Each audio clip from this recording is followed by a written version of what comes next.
नमस्कार, आप सभी का बहुत बहुत स्वागत है। दोस्तों, जैसा कि मैंने आपसे कहा था कि हिस्ट्री क्लास बहुत ही जल्द शुरुआत करने वाले हैं, तो आज की क्लास है शुरुआत करने से पहले एक बात मैं आपसे कहना चाहूँगा, वो आप सुन लीजिएगा। देखिएगा, जो हिस्ट्री का जो अनुभव है अपना, वो तो मैं आपके साथ शेयर करूँगा ही। और जैसा कि आपको पता है कि मैंने हिस्ट्री से मास्टर डिग्री की है आगरा कॉलेज आगरा से। उसके साथ में जो अपना मैं टॉपिक जो आपको पढ़ाऊँगा वो मैं कहाँ से तैयार करूँगा वो आपको सबसे पहले बता देता हूँ।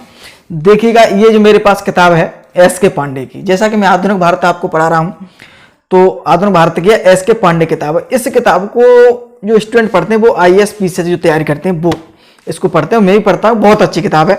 इससे जो है अपना टॉपिक तैयार करूँगा। और उसके साथ ही में एक किताब और है मेरे पास।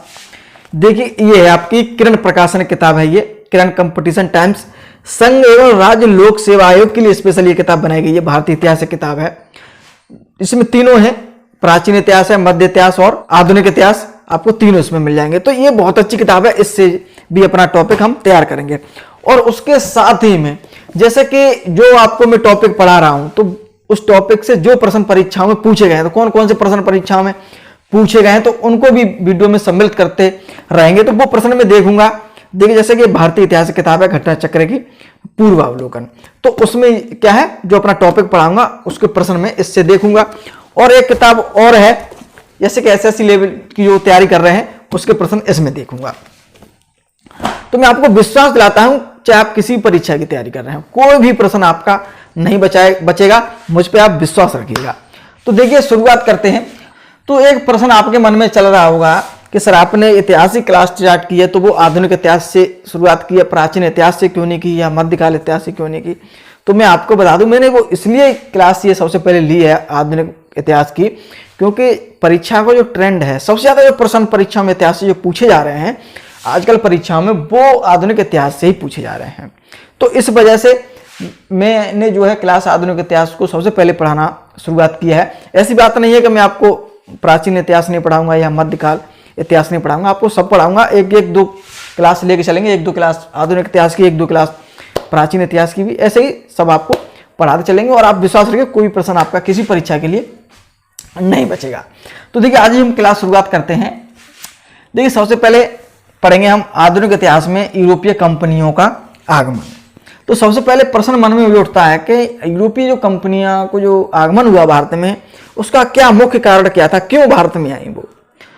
तो देखिएगा, मैं सबसे पहले आपको बता दूं, ये मानचित्र आप देख रहे होंगे, ये भारत है, ये अफ्रीका महाद्वीप है, ये आपका यूरोप महाद्वीप है, और यहाँ पे ये आपका एशिया महाद्वीप है। तो देखिएगा, जब यूरोप से और भारत का जो व्यापार होता था, तो मुख्य रूप से यूरोपवासी जो भारत से जो लेते थे वो मसाले का व्यापार करते था। किसका व्यापार करते थे? मसालों का।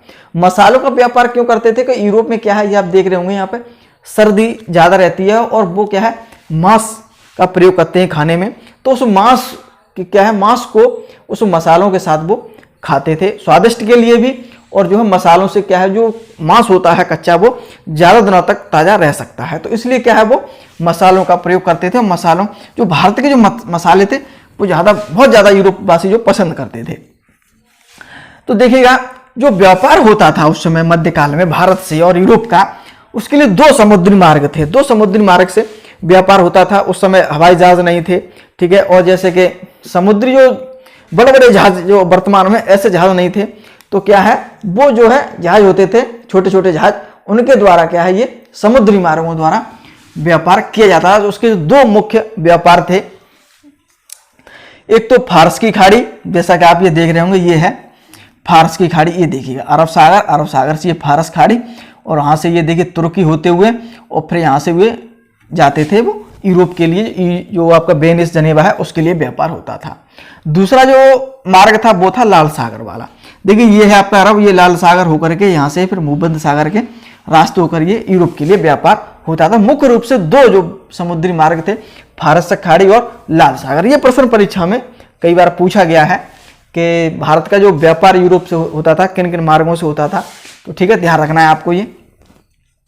और देखिए, एशिया में जो व्यापारी जो थे, वो अरब वासियों का क्या था, प्रभुत्व था एशिया में। जो व्यापार के हेतु अरब वासी व्यापार सबसे ज्यादा करते थे, और यूरोप का जो व्यापार था, इतालवी जो व्यापारी थे, उनके हाथ में ये व्यापार था। तो देखिएगा हुआ क्या था, यूरोप को क्यों जरूरत पड़ी भारत की खोज करने में समुद्री मार्ग से। देखिएगा यहाँ पे एक शहर था जिसका नाम था कुस्तुनतुनिया। तो जैसे वर्तमान में, ये सात बात किसी ने आपको नहीं बताई होगी, मैं बता रहा हूँ। इस्तांबुला वर्तमान में इसे कहा जाता है, तुर्की का प्रमुख जो शहर है वो है इस्तांबुला, ठीक है। तो हुआ क्या था कि कुस्तुनतुनिया जो था शहर, उस पर तुर्कों ने क्या है आक्रमण किया 1453 में, और उस पर क्या है अधिकार कर लिया। जब तुर्कों ने अधिकार कर लिया तो क्या हुआ कि जो यूरोप के जो व्यापारी जो व्यापार करते थे भारत से, उनका क्या है आना जाना बंद कर दिया और उन पर रोक लगा दी। जब यूरोप के व्यापारी जब हम भारत वो व्यापार के लिए नहीं आ पा रहे थे, उनसे व्यापार संबंध नहीं हो पा रहे थे, तब फिर उन्होंने क्या सोचा कि भारत को क्या है समुद्री मार्ग से क्या हम व्यापार करना चाहेंगे और कैसे पहुंचे। तो उन्होंने फिर क्या किया, समुद्री मार्ग से ढूंढना शुरुआत किया भारत को। तो ये 15वीं सदी की बात है। 15वीं सदी में क्या है यूरोप में क्या है विज्ञान की बहुत ज्यादा प्रगति हुई। प्रगति कैसे हुई कि देखो जहाज रानी का निर्माण हुआ, जो समुद्री जहाज हैं बड़े बड़े उनका निर्माण होना शुरुआत हुई। और दिशा सूचक जो यंत्र होते हैं, जैसे हम कुतुबनुमा कहा गया, दिशा सूचक यंत्र, ऐसे यंत्रों की खोज हुई। और पुर्तगाल के राजकुमार थे प्रिंस हेनरी द नेविगेटर। उनके जो उन्होंने क्या है भौगोलिक खोजों में क्या बहुत ही ज्यादा प्रयास किया, और उनके प्रयासों से ही क्या है ये पुर्तगाली और स्पेन वासियों ने भौगोलिक खोजों का युग का आरंभ किया। तो ये युग का जो आरंभ किया, तो सबसे पहले बता दूं मैं आपको, बार्थोलोमो डियाज ने पुर्तगाली था, उसने उत्तम आशा अंतरिक्ष की खोज की थी 1487 में। अब देखिए प्रश्न परीक्षा में कैसे पूछा था वो मैं आपको बता देता हूं। देखिएगा दिशा सूचक यंत्र किस सदी में इसका निर्माण हुआ, इसकी खोज कब हुई, तो ये प्रश्न कई बार परीक्षा में पूछा गया। तो 15वीं सदी में। आप क्या कहेंगे 15वीं सदी में इसकी खोज हुई, ठीक है। इस बात को विशेष रूप से ध्यान रखना है आपको, ठीक है। और भौगोलिक खोजों का मतलब सतत प्रयास सबसे पहले किसने किया, तो ये भी प्रश्न परीक्षा में पूछा जाता है। तो देखिए प्रिंस हेनरी द नेविगेटर, ये कहां का थे पुर्तगाल के या राजकुमार थे, ठीक है। तो अब बात करते हैं कि ये प्रश्न कई बार परीक्षा में पूछा जाता है। स्पेन, अमेरिका की खोज किसने की, अमेरिका की खोज किसने की, कोलंबस ने की थी। ये स्पेन निवासी था, स्पेन का नाविक था, और ये 1494 में की। कब की, 1494 में की। अब बात करते हैं हम भारत की खोज किसने की, 1498 में की। वास्को डी गामा ने, पुर्तगाली था ये भी। तो देखिए ये पुर्तगाल है, यूरोप में क्या ये पुर्तगाल है, और यहां से वो क्या वास्को डी गामा निकला।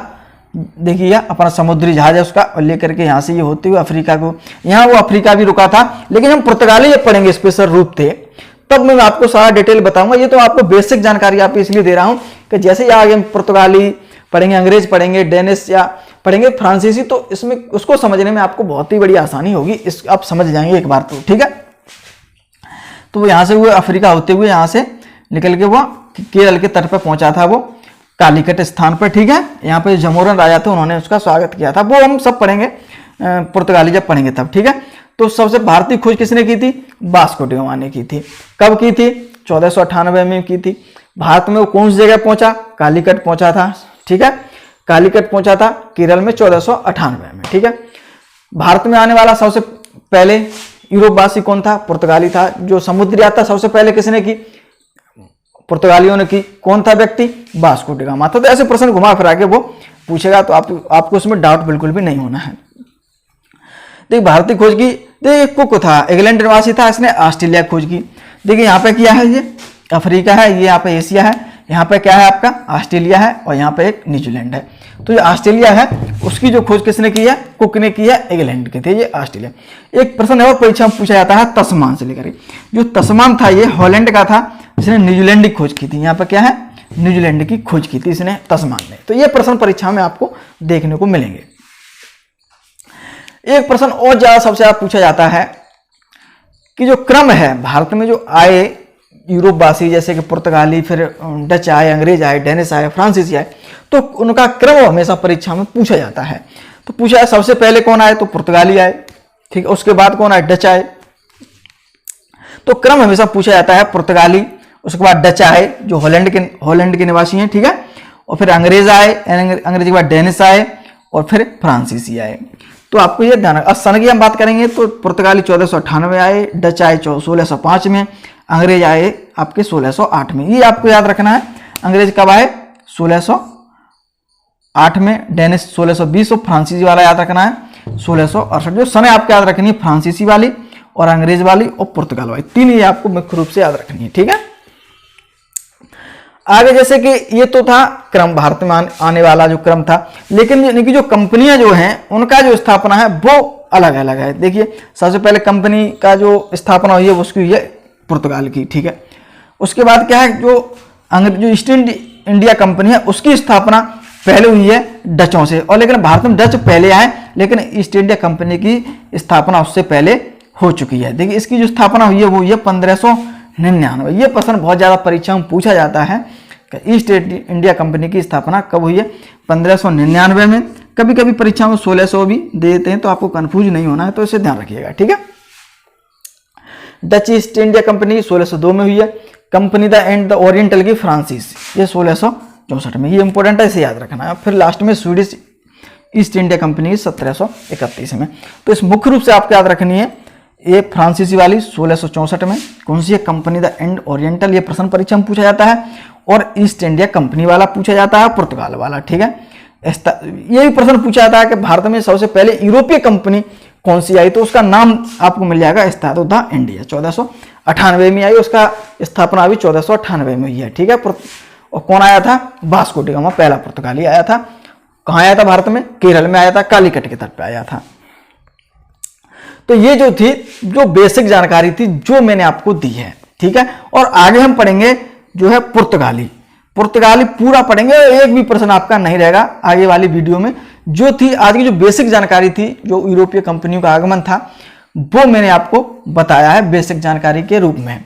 अगर आपको वीडियो पसंद आई तो लाइक शेयर करिएगा, और वीडियो देखने के लिए आप सभी का बहुत बहुत धन्यवाद।